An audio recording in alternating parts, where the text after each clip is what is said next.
Hi friends, welcome to Tamil cricket Raja. இப்போ நிறைய video பார்த்தீங்கன்னா ஒரு நாள் 20,000 30,000 நான் ப்ராஃபிட் எடுத்தேன் அப்படின்லாம் போடுவாங்க. ஆனால் எவ்வளோ இன்வெஸ்ட் பண்ணி கேட்டால் பண்ணவே சொல்லவே மாட்டாங்க. நம்ம நினச்சிருப்போம் 15,000 போட்டு 30,000 டபுள் மடங்கு எடுத்திருக்கான், அப்போ நம்மளும் ட்ரை பண்ணுவோம். அது கன்ஃபார்ம் லாஸ் ஆகும். அப்படி 15,000 20,000 எடுக்காங்கன்னா அவன் லட்சக்கணக்கில் கன்ஃபார்ம் இன்வெஸ்ட் பண்ணுவாங்க. அப்படி இல்லைன்னா அவன் பயங்கர எக்ஸ்பர்ட்டாக இருக்கும். இப்போ இதனால் வரைக்கும் 16,000 இன்வெஸ்ட் பண்ணி நம்ம 800 எடுத்தோம் பார்த்தாங்க. இப்போ நான் 1,00,000 இன்வெஸ்ட் பண்ணி எப்படி இந்த 5,000 எடுக்கிறேன்? 5,000 மட்டும் இல்லை, நான் 16,000 17,000 56,000 85,000 வரைக்கும் எடுத்துருக்கு. அதை நான் அடுத்த வீடியோவில் காமிக்கிறேன். இப்போ ஷாம்பிளுக்கு 1,00,000 இன்வெஸ்ட் பண்ணி வெறும் 4 பாயிண்ட் எடுத்தாலே போதும். அப்படி எடுத்தாலே எப்படி நான் அந்த 5,400 எடுத்தேங்கிற ஒரு கான்ஃபிடன்ஸ் உங்களுக்கு கிடைக்கும். இது பெரிய லாஸ் எடுக்க வாய்ப்பு கிடையாது. இப்படி தவறுதெல்லாம் நினச்சி ஏமாறவும் வாய்ப்பு இல்லாமல் இருக்கிறக்காக அந்த வீடியோ போடுறேன். எவ்வளோ இன்வெஸ்ட்மெண்ட் பண்ணுறோன்னு சொல்கிறதுல ஏன் எல்லாரும் மறைக்கிறாங்கன்னு எனக்கு தெரியல. அது சொல்கிறதுனால ஒன்றும் பெரிய பிரச்சனை இல்லை. ஸோ இந்த வீடியோ வந்து நான் 1,00,000 இன்வெஸ்ட் பண்ணி இந்த 5,400 எடுத்திருக்கேன். 1,00,000 ரொம்ப கம்மி, ஆனால் ஒரு நாளைக்கு எனக்கு 5,400 ரொம்ப அதிகம். ஸோ வீடியோக்குள்ள நம்ம போவோம்.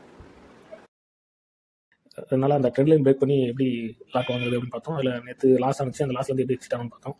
இப்போ மறுபடியும் அந்த ட்ரெண்ட் லைன் பிரேக் பண்ணி அந்த ரிட்டர்ன் ஆகிட்டு திரும்ப ரீடெஸ்ட் எடுத்துகிட்டு திரும்ப போகும். அப்போ நம்ம இப்போ வாங்க போகிறோம், என்ன ரேட்டுக்கு வாங்க போகிறோம், எவ்வளோ ப்ராஃபிட் எடுக்க போகிறோம், லைவாக இந்த வீடியோ போடுறேன். இப்போ அந்த டாப் லைன்லாம் கனெக்ட் பண்ணோம்னா மேலே வந்து கீழே வரைக்கும் ஒரு ட்ரெண்ட் ஃபார்ம் ஆகுது.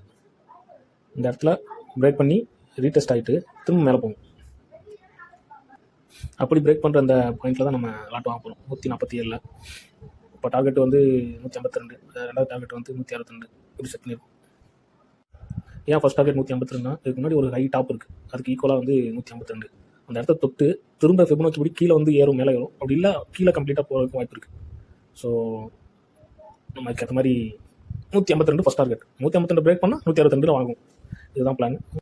இப்போ ஸ்டாக் பிரேக் பண்ணி ரீடெஸ்ட் ஆகிட்டு இருக்குது. அது கீழே போகுதுங்க. கீழே இது முந்தின லோவோட பாட்டம் இருக்குல்ல, அதை பிரேக் பண்ணிச்சுன்னா இந்த ட்ரெண்டு வந்து ரிவர்சல் ஆகலை அப்படின்னு அர்த்தம். இப்போ கவனிச்சிங்கன்னா அந்த ட்ரெண்ட் லைன் பாட்டம் தொட்டு ஒரு ரெண்டு தொட்டு அப்புறம் பெரிய க்ரீன் ஒன்று திரும்பிருக்கு. அந்த ரெண்டுக்கு முன்னாடி உள்ள கேண்டிலோட ஹை இருக்குல்ல, அதை பிரேக் பண்ணால் எனக்கு டார்கெட்டை பிரேக் பண்ணுறதுக்கான வாய்ப்பு இருக்குது. இப்போ அதில் ரொம்ப முக்கியமான விஷயம் அந்த ரிஸ்க் என்னென்னா, அந்த டார்கெட்டை 147 டார்கெட்னா அதை பிரேக் பண்ணி 148 8.5 தான் வாங்கணும். 147 வாங்கிட்டோம் அப்படின்னா அது டக்குன்னு அடிச்சு டபுள் டாப் மாதிரி கூட ஃபார்ம் ஆகி கீழே போகிறதுக்கான வாய்ப்பு இருக்குது. ஸோ அது முடிஞ்ச அளவுக்கு அதை பிரேக் பண்ணி 148 அந்த ரேஞ்சில் வாங்க பாருங்க. அந்த கேண்டில் இப்போ பிரேக் பண்ணுற இடத்துக்கு வந்துச்சு. நான் இப்போவே ரெடியாக பை பண்ணுறதுக்கு ரெடியாக இருக்கேன். ஏன்னா சில நேரம் போய் பை கொடுக்குறதுக்கு முன்னாடியே அது ஒரு ஸ்பைக் மாதிரி அடிச்சு ரீச் ஆகிடும்.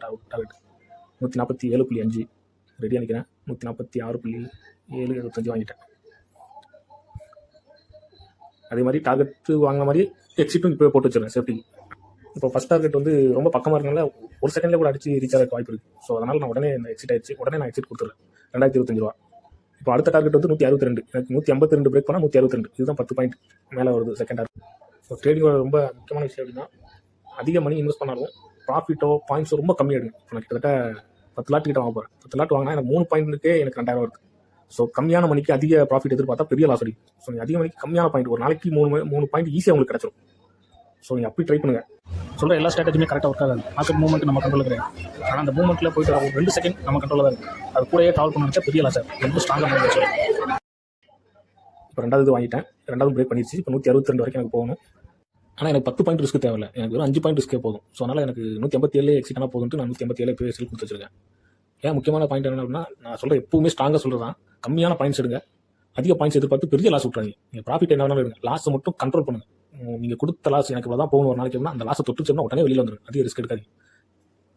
எப்போ லாட் வாங்கினாலும் நமக்கு பாயிண்ட்ஸ் தான் முக்கியம். இத்தனை பர்சன்டேஜ் தான் முக்கியம், தவிர இவ்வளோ அமௌண்ட் நமக்கு தேவையில்லை. 3 பாயிண்ட்ஸ் ஒரு நாளைக்கு 5 பாயிண்ட் கிடைக்குதா, அவ்வளோதான். இப்போ அந்த டார்கெட் கிட்ட ஆச்சு. 5,400 எடுத்தாச்சு. 2 ட்ரேடும் எடுத்தாச்சு. இன்னைக்கு ட்ரேட் முடிஞ்சு, அவ்வளோதான் க்ளோஸ். இப்போ 1,00,000 நான் இன்வெஸ்ட் பண்ணும்போது எனக்கு அந்த 5 பாயிண்ட் 5,000 கிடைக்குது. அதே நான் 10,000 அது இன்வெஸ்ட் பண்ணி தான் எனக்கு 500 தான் ப்ராஃபிட். நம்ம ஃபஸ்ட் வீடியோவில் 800 போட்டோம்ல, அது 10,000 800 எடுத்துருக்கும். அப்போ 1,00,000 கணக்கு பார்த்தோம்னா அது 8,000 வருது. ஸோ அதிக அமௌண்ட்டுக்கு அதிக காசு வரும். ஆனால் பாயிண்ட்ஸ் நம்ம கம்மியாக வைக்கணும். நம்ம சேனலில் எப்பவுமே சொல்கிற 3 பாயிண்ட் தான்: ரிஸ்க் மேனேஜ்மெண்ட், மணி மேனேஜ்மெண்ட், அப்புறம் உங்கள் சைக்காலஜிக்கல் தாட். இதுதான் ரொம்ப முக்கியம்.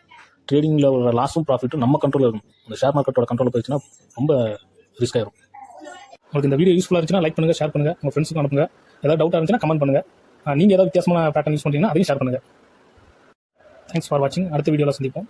Thank you so much.